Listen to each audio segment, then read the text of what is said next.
Hello students, बी scholar या चॅनलमध्ये आपलं सगळ्यांचं स्वागत आहे. तर स्टुडंट्स, आजच्या व्हिडिओमध्ये आपण राष्ट्रीय आर्थिकदृष्ट्या मागास विद्यार्थ्यासाठी शिष्यवृत्ती परीक्षा योजना म्हणजेच NMMS या एक्झामचा पेपर क्रमांक 1 सामान्य बौद्धिक क्षमता चाचणी म्हणजे जनरल मेंटल ॲबिलिटी टेस्टची सराव प्रश्नपत्रिका आज सोडणार आहोत. ही सराव प्रश्नपत्रिका क्रमांक 13वी आहे. या अगोदर आपण 12 प्रश्नपत्रिका सोडवलेल्या आहेत. त्याच्या लिंक्स तुम्हाला या व्हिडिओच्या डिस्क्रिप्शन बॉक्समध्ये भेटतील. तसेच आपण प्रश्नपत्रिका सोडवायला सुरुवात करण्या अगोदर तुम्ही या चॅनलवर अजून नवीन असाल तर या चॅनलला नक्की सबस्क्राईब करा आणि त्यासमोरील बेल आयकॉनला प्रेस करा, जेणेकरून तुम्हाला यापुढे सोडवलेल्या सर्व प्रश्नपत्रिकांच्या नोटिफिकेशन्स मिळतील. तुम्हाला जर हा व्हिडिओ आवडला असेल तर नक्कीच तुमच्या मित्रांनासुद्धा तुम्ही या व्हिडिओची लिंक शेअर करू शकता, जेणेकरून तुमच्यासोबत त्यांनाही परीक्षेसाठी मदत होईल. शेवटी हा व्हिडिओ तुम्हाला कसा वाटला हे मला लाईक व कमेंट करून कळवायला विसरू नका. चला तर मग आता आपण प्रत्यक्ष सोडवायला सुरुवात करूया. प्रश्न क्रमांक 1 ते 6 साठी सूचना दिलेली आपल्याला. खालील प्रश्नात पहिल्या व दुसऱ्या पदामध्ये विशिष्ट संबंध आहे, तसा संबंध तिसऱ्या व चौथ्या पदामध्ये आहे. तर दिलेल्या पर्यायामधून योग्य ते चौथे पद आपल्याला शोधायचे. आता या ठिकाणी बघा 456चा 54शी काय संबंध आहे. आता 4 आणि 5 यांची बेरीज करूया आपण. 4 अधिक 5 किती होतात? 9 होतात. गुणिले काय करायचे आपल्याला? 6 करायचं आहे. या दोघांची बेरीज पहिल्या अंकांची आणि गुणिले 6 किती होतात? 54. तसंच आपल्याला इथं करायचं आहे 3 अधिक 8 गुणिले 7. 8 आणि 3 11. 11 गुणिले 7 77. पर्याय क्रमांक 2. त्यानंतर दुसऱ्या उदाहरणामध्ये बघा या दोघांचा काय संबंध आहे. आता या उदाहरणामध्ये 80ला 4ने भागलेले आहे, म्हणजे या 80ला भागिले 4 पहिल्या अंकाने भागलेला आहे, तर आहे तो भागाकार 20. तसं आपल्याला 16 भागिले 4 करायचं आहे. किती होते? 4. पर्याय क्रमांक 4. त्यानंतर आता इथं 7 आणि 100चा काय लॉजिक वापरायचं आहे ते बघा. आता या ठिकाणी 2 लॉजिक वापरून आपल्याला आन्सर एकच मिळणार आहे. बघा पहिलं लॉजिक काय आहे की पहिल्या लॉजिक आपण ह्या 7च्या अगोदरची संख्या आणि 7च्या नंतरची संख्या, 7च्या अगोदर 6, 7च्या नंतर 8 या दोघांचा वर्ग करायचा आहे आणि त्यांची बेरीज करायची आहे, ती येते 100. दुसरा लॉजिक काय आहे? हा 7चा वर्ग अधिक 7चा वर्ग अधिक 2 करायचे. 7चा वर्ग 49, 49 अधिक 49 98 होतात आणि 98 अधिक 2 100. हे 2 लॉजिक वापरले. तर दोन्ही लॉजिकनं आपल्याला उत्तर याचं मिळणार आहे. बघा आता पहिल्या लॉजिकनं करूया. 5च्या अगोदरची संख्या 4, 5च्या नंतरची संख्या 6. या दोघांच्या वर्गांची बेरीज करायची आहे. 4चा वर्ग किती? 16. 6चा वर्ग 36. किती होतात? 52. आता ह्या दुसऱ्या लॉजिकने आपण बघूया. 5चा वर्ग अधिक 5चा वर्ग अधिक 2. 25 अधिक 25 अधिक 2 किती होतात? 52. अशा पद्धतीने दोन्ही लॉजिक वापरून आपल्याला हे उत्तर मिळणार आहे. त्यानंतर पुढील प्रश्न बघा. आता ABCD आणि BDFचा काय संबंध आहे? ABCD 1 2 3 4 हे क्रमवार घेतले आहेत. BDFमध्ये 2 4 6 आणि 8 यामध्ये समसंख्या घेतलेल्या आहेत क्रमवार. तसंच इथं सुद्धा 5 6 7 8 अशा घेतलेल्या आहेत. आता त्यानंतर आपल्याला काय करावं लागेल? आता इथं 2 नंबरचं आणि 4 नंबरचं घेतलेलं, म्हणजे इथं आपल्याला F आणि H अगोदर घ्यावं लागेल. F H यांचे अनुक्रमांक किती? 6 8. त्यानंतरचं काय असेल? 10 आणि 12. 10 क्रमांकाचा आहे J, 12 क्रमांकाचा L, म्हणजे आपला ऑप्शन काय? FHJL. पर्याय क्रमांक 4. त्यानंतर CDचा Lशी काय संबंध आहे बघा. Cचा अनुक्रमांक आहे 3, Dचा आहे 4. या दोघांचा गुणाकार किती होतो? 12. 12व्या अनुक्रमांकाचा इथे L दिलेला आहे. तसं Aचा अनुक्रमांक आहे 1 गुणिले Hचा आहे 8. 8 1 8. 8 क्रमांकाचा कोण असेल? H, म्हणून आपलं उत्तर असेल पर्याय क्रमांक 1. त्यानंतर बघा कृष्णा महाबळेश्वर. आता यांचा संबंध काय आहे? तर कृष्णा नदीचा उगम हा महाबळेश्वरला झालेला आहे, तसा गंगा नदीचा उगम हा गंगोत्री या ठिकाणी झालेला आहे. पर्याय क्रमांक 2. त्यानंतर बघा 7 ते 10 साठी सूचना दिलेली आहे. खालील प्रत्येक प्रश्नात प्रश्नचिन्हाच्या जागी कोणती संख्या येईल असं म्हटलेलं आहे. 9 25 73 217 दिलेली आहे. आता या ठिकाणी काय लॉजिक आहे बघा. पहिल्या संख्येची तिप्पट करायची आणि त्याच्यामधून 2 वजा करायचे. 9ची तिप्पट किती होते? 27. 27 वजा 2 किती? 25. 25ची तिप्पट होते 75, 75 वजा 2 73, 73ची तिप्पट होते 219, 219 वजा 2 217. आता 217ची तिप्पट करायची आपल्याला. किती होते बघा, 651 वजा 2 केले आपण, किती होणार आहे 649. पर्याय क्रमांक 3. त्यानंतर पुढे बघा 28, 44, 69, 105 आणि 154. आता यामध्ये काय लॉजिक वापरलेलं आहे ते आपण बघूया. आता यामधला फरक आपण काढूया. 28, 44, 69, 105 आणि 154. या दोन्ही संख्येतला फरक किती आहे, 16चा आहे. म्हणजे या संख्येतून या संख्येची वजाबाकी केली आपण, तर या दोन्हीतला फरक किती आहे बघा, 25चा आहे. या दोघातला फरक किती आहे, 36चा आहे. या दोघातला फरक किती आहे, 49चा आहे. तर अशा पद्धतीनं ह्या जर आपण फरकच्या संख्या बघितल्या तर वर्ग संख्या आहेत 16, 4चा वर्ग, 5चा वर्ग, 6चा वर्ग, 7चा वर्ग. क्रमवार संख्यांचा वर्ग त्या ठिकाणी काय केलेला आहे, ॲड करत गेलेले आहेत. म्हणून आपण काय करूया, यानंतरची क्रमवार कोणती संख्या, 8चा वर्ग म्हणजे 64 या संख्येमध्ये आपल्याला ॲड करायचं आहे. तर पुढील आपल्याला संख्या मिळणार आहे. तर किती येईल बघा, बेरीज करून 218. तर पर्यायामध्ये बघा पर्याय क्रमांक 1 हे आपलं उत्तर असेल. आता या ठिकाणी बघा काय लॉजिक वापरलेलं आहे. आता 121 त्याच्यानंतर 141 केलं आहे. 1चा वर्ग इथं लिहिलेला आहे, 2चा वर्ग मध्ये 4 केलं आहे, 1चा वर्ग 1च लिहिलं आहे. तसंच म्हणजे काय करायचं, यांचे वर्ग जे आहेत ते एका पुढे 1 लिहायचे आहेत. आता 1चा वर्ग इथं 1, 4चा वर्ग हा 16 त्याच्या पुढं लिहिला, परत 1चा वर्ग इथं लिहिला. त्यानंतर हा 1चा वर्ग 1 इथे लिहिला आपण, परत 1चा वर्ग 1 इथं आला. 6चा वर्ग किती होतो, 36 तो इथं आला. आणि त्यानंतर ह्या 1चा वर्ग इथं. अशा पद्धतीने हे लिहायचं आहे. आता इथे एक जास्त झालेला आहे. बघूया आता पुढे आपण काय करूया, यांचे वर्ग घेऊया. आता ह्या 1चा वर्ग इथं 1 येईल, या 1चा वर्ग इथं 1 आला, या 1चा वर्ग इथे 1 आला, या 3चा वर्ग आपण इथं घेऊया 9, 6चा वर्ग घेऊया 36 आणि परत ह्या राहिलेल्या 1चा वर्ग घेऊया 1. म्हणजे 111, 9, 3, 6, 1 अशा पद्धतीचा पर्याय बघायचा आपल्याला, पर्याय क्रमांक 1. त्यानंतर बघा फेब्रुवारी, मार्च, मे. आता बघा या ठिकाणी महिने कसे घेतले आहेत. फेब्रुवारी हा 2रा महिना आहे, मार्च हा 3रा आहे, मे हा 5वा महिना आहे.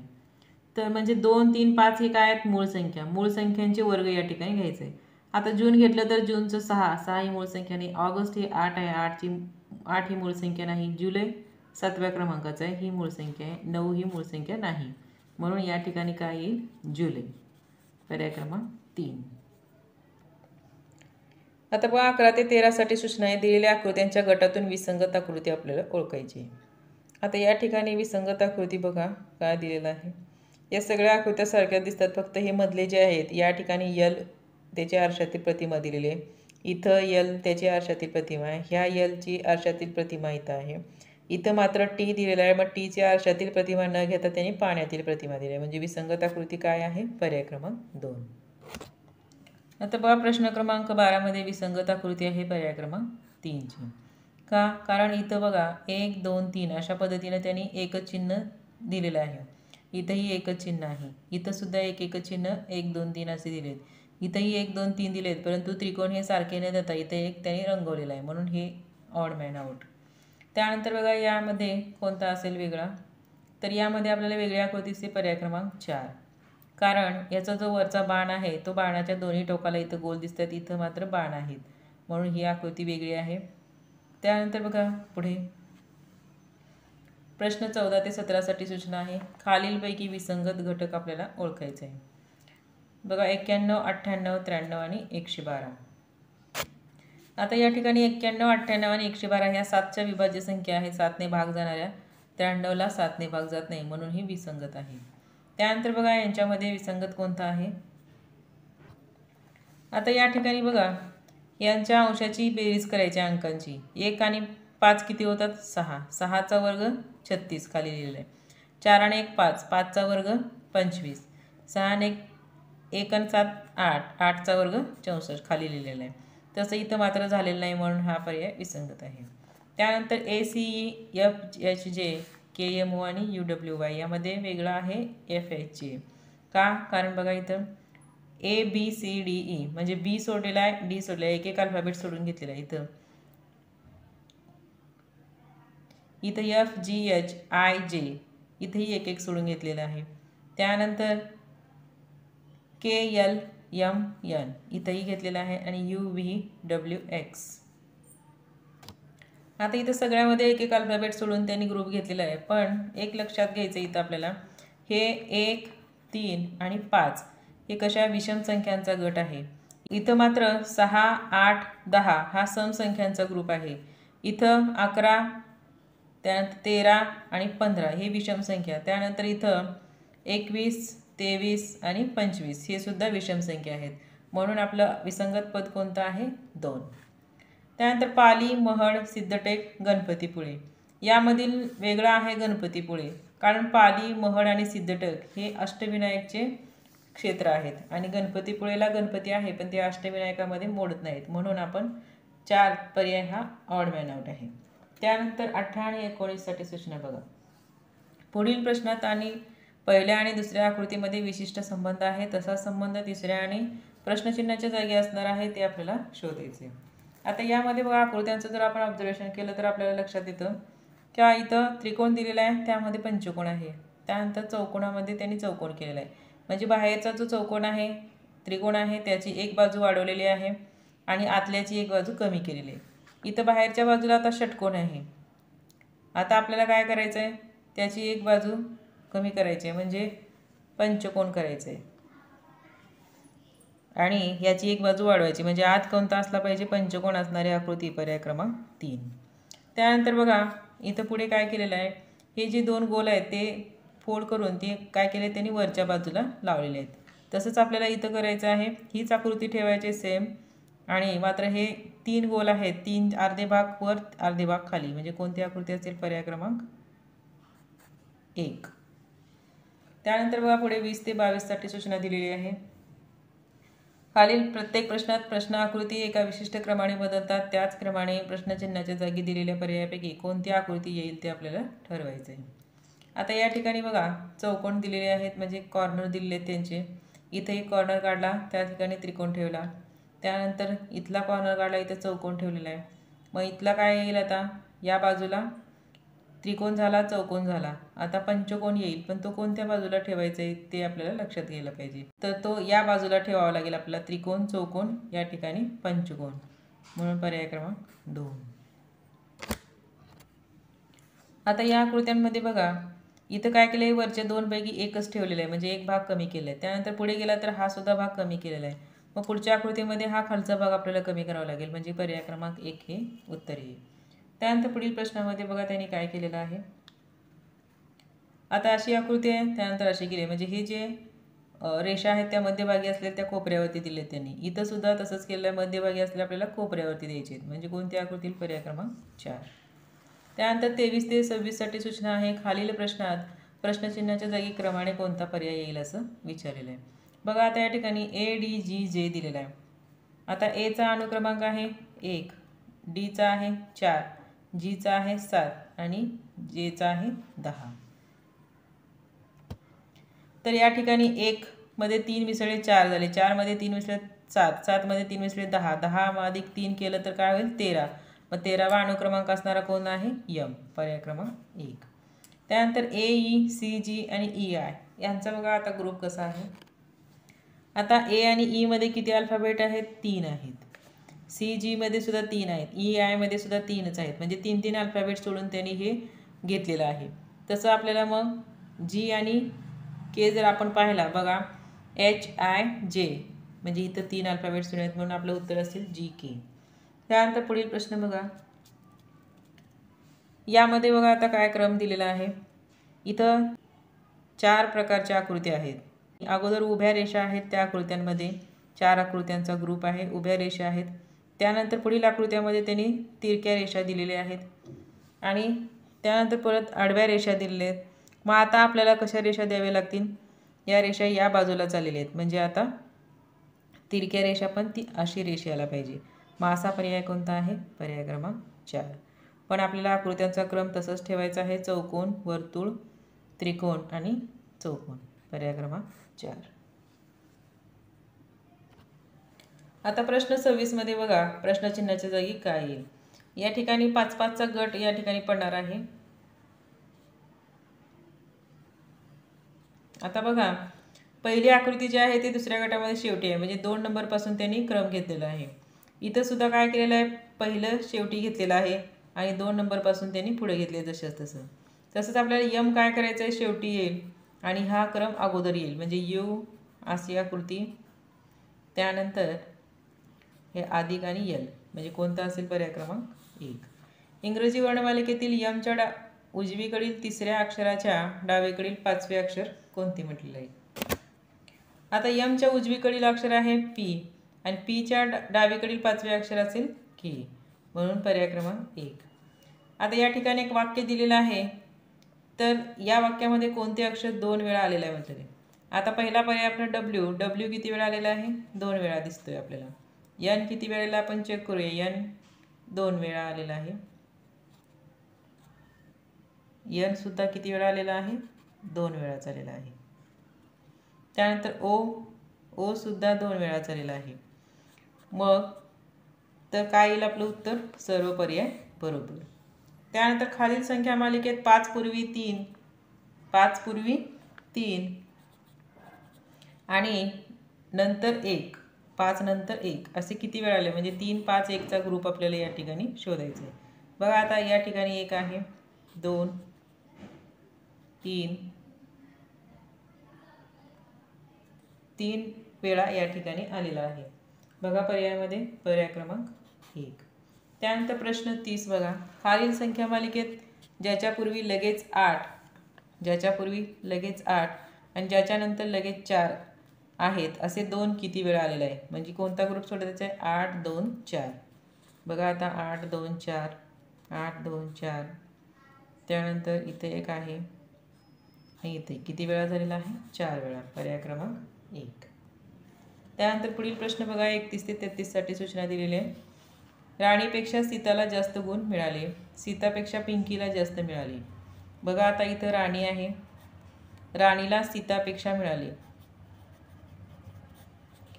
त्या सीतापेक्षा पिंकीला जास्त गुण मिळाले, म्हणजे सीतापेक्षा पिंकीला, म्हणजे इथं पिंकी काय होईल? कमी गुण, पिंकीला जास्त मिळाले. तर संगीतापेक्षा कोणालाही कमी गुण नाहीत, तर राणीपेक्षा प्रगतीला कमी गुण मिळाले, राणीपेक्षा प्रगतीला कमी गुण मिळाले आणि संगीतापेक्षा कोणालाही कमी गुण नाहीत. बघा आता मग सर्वात जास्त गुण कोणाला मिळाले? म्हणजे या ठिकाणी सगळ्यात कमी कोणाला आहेत? संगीताला आहेत. मग सगळ्यात जास्त कोणाला असतील? पिंकीला असतील. का?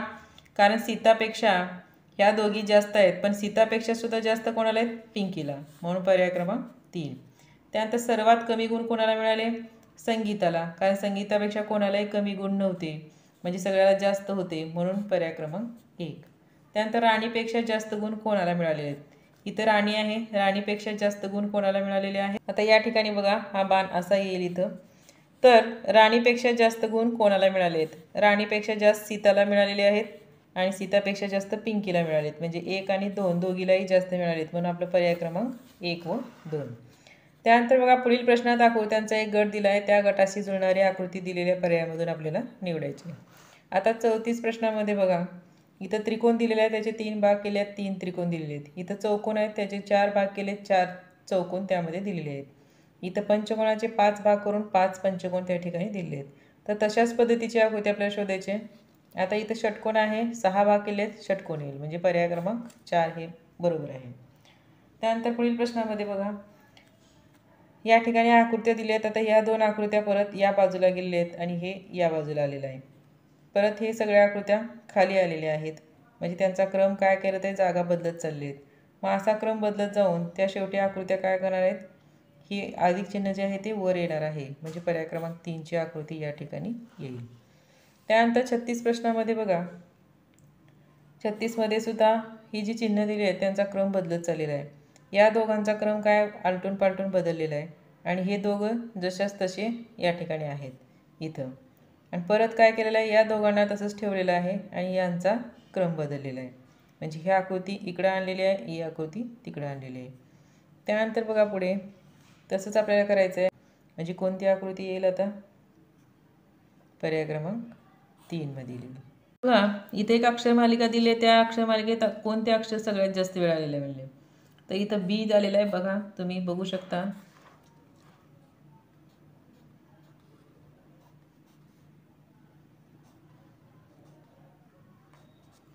किती वेळ आलेला बघा, 2 3 4 5 6 7 8 9 10 11 12 वेळ आलेला आहे. हाच अक्षर सगळ्यात जास्त आहे. त्यानंतर बघा प्रश्न 38 ते 41 सुटना. पुढील प्रश्नात एक विशिष्ट गट दिला आहे. दिलेल्या गटाशी जुळणारा गट दिलेल्या पर्यायामधून आपल्याला शोधायचे. आता यामध्ये बघा BDEGIJ कसा ग्रुप आहे. बी नंतर एक अल्फाबेट सोडले सी आणि लगतचे 2 घेतलेले आहेत. त्यानंतर GHIJ असं गेलेलं आहे. एक अल्फाबेट सोडलेला आहे इथं आणि नंतरचे लगतचे आहेत.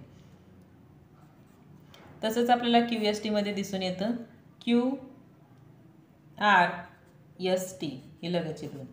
त्यानंतर BC CE आणि EG बघा यांचं काय संबंध आहे. आता या ठिकाणी BC नंतर हा शेवटचा अल्फाबेट पहिल्यांदा घेतलेला आहे आणि त्यानंतर एक अल्फाबेट सोडून CDE घेतलेला आहे. त्यानंतर इथला शेवटचा अल्फाबेट त्यांनी इथं घेतलेला आहे आणि त्याच्यानंतर EFG F सोडलेला आहे मध्ये.